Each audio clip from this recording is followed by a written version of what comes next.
नमस्कार बंधुरा आज के आनारस दिए मैं टक करब এটা আপনাদের সঙ্গে শেয়ার করব নতুন করে। আর কি কি দেব এখন বলছি। এই যে আনারস কেটে রেখেছি, এখানে থালের মধ্যে কেটেছি, এই দেখেন বাগলাটা ছুলে নিয়েছি আর ভিতরটা কেটে রেখেছি। আর এখানে সরষে নিয়েছি, সরষে ফুটিয়ে দেব, সরষার তেল দেব, হলদি দেব, লবণ দেব, আর কিছু দেব না, চিনি দেব, সঙ্গে চিনি দিব। এই দিয়ে করব, আপনারা সঙ্গে থাকেন, দেখবেন। বন্ধুরা সরষেটা ফুটিয়ে নিয়েছি, এখন আমি আনারসটা দিয়ে দিলাম।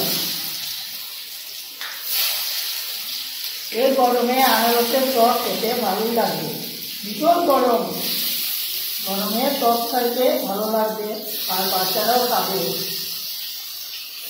আমাদের বাড়িতে বাচ্চারা খুব আনন্দিত, আজকে আনারসের টক করব, ওরা খাবে।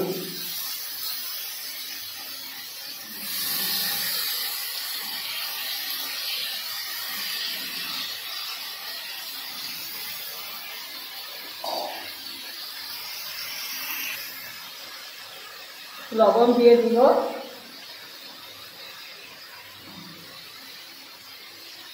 হলুদ গুঁড়ো দিয়ে দিব,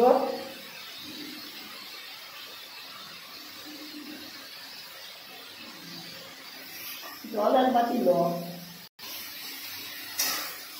ভালো করে ভেজে নেব।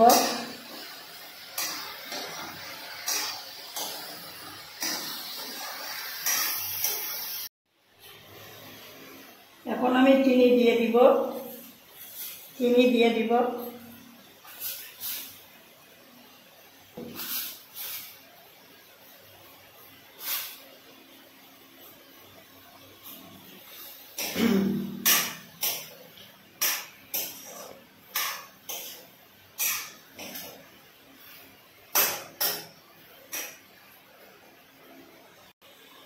এখন ঝুলটা দিয়ে দিলাম।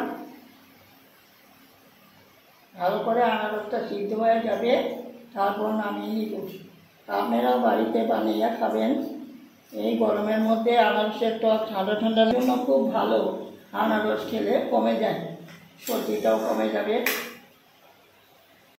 নামিয়ে দেখবো কি হলো।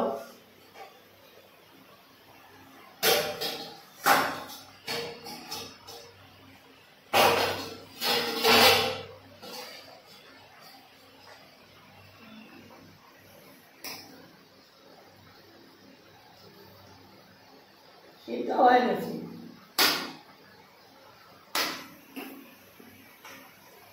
আর একটু হয়ে গেলে বন্ধুরা এই দেখেন আনারসের টক করলাম, খুব সুন্দর হয়েছে, কালারটাও সুন্দর হয়েছে, খেতেও দারুণ হয়েছে। আর আপনারা বাড়িতে বানিয়ে খাবেন, বাচ্চাদেরকে দিবেন। সর্দি কাশি থাকলে ভালো হয়ে যাবে, আনারস খেলে ভালো হয়ে যায়।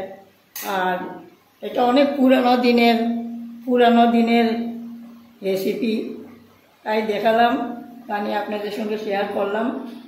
আচ্ছা, ভালো থাকবেন, সুস্থ থাকবেন। আজকের মতো এখানেই শেষ করব। আর আমাকে সাবস্ক্রাইব করবেন, লাইক করবেন, প্লিজ কমেন্ট করবেন। আর এখন নামিয়ে ফেলবো।